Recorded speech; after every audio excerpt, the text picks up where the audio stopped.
lured by the promise of love, money, and adventure.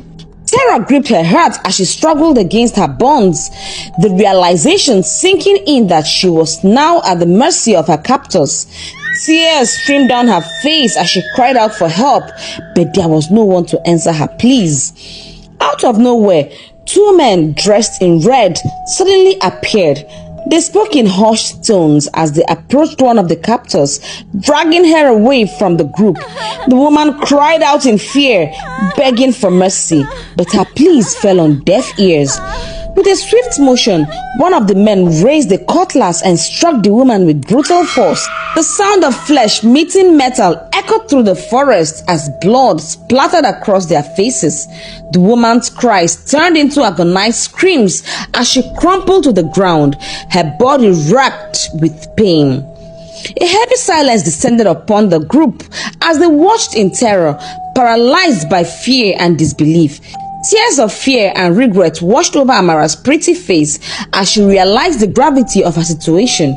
She had ventured into the lion's den, and now she was paying the price for her naivety. As the men disappeared into the forest, leaving behind a trail of blood and despair, Amara's thoughts turned to her loved ones. She regretted not heeding their warnings, not listening to the voice of reason that had urged her to steer away from danger.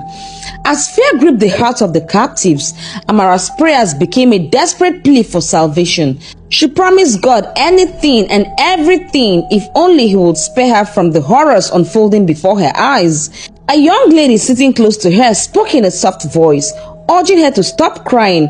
She explained that crying was useless in their current situation. They were deep in the forest, far away from any residential area.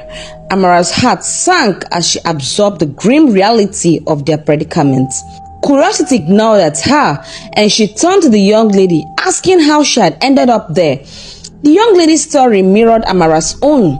She too had been lured through a dating site, enticed by promises of love and money. As she listened to the young lady's tale, Amara's stomach churned with a sense of dread. It was then that Amara noticed something peculiar. All the captives were females. Panic surged through her veins as she realized the gravity of their situation. What had she gotten herself into? How had she fallen victim to such a sinister trap?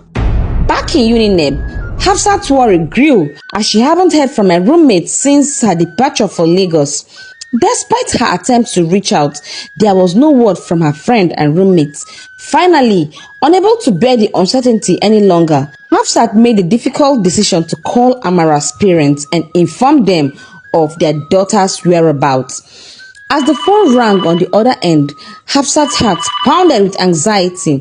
When Amara's mother answered, her voice trembled with concern as she listened to Hafsat's words. A heavy silence hung in the air as Hafsat explained how Amara had traveled to Lagos but had not been in contact since then. In that moment, Hafsat felt a pang of guilt wash over her.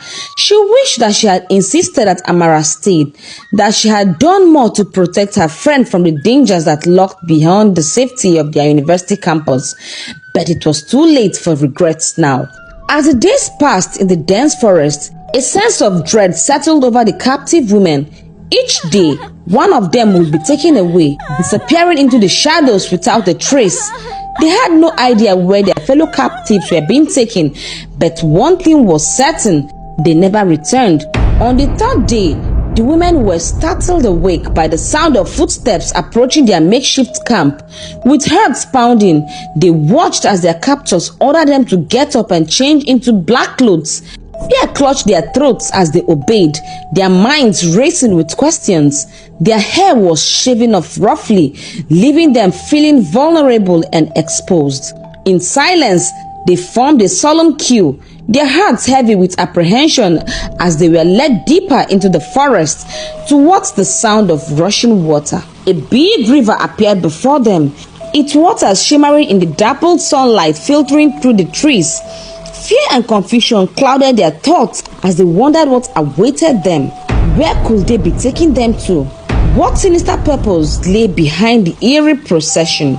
With each step closer to the water's edge, the women braced themselves for the unknown, their minds racing with fear and uncertainty. If you enjoy the story and would like to know how the story progressed, please consider subscribing, not forgetting to like, share, and drop your thoughts about the story in the comment section. You can also check out these videos here. I promise you won't be disappointed. Till we meet again in my next video, remain blessed.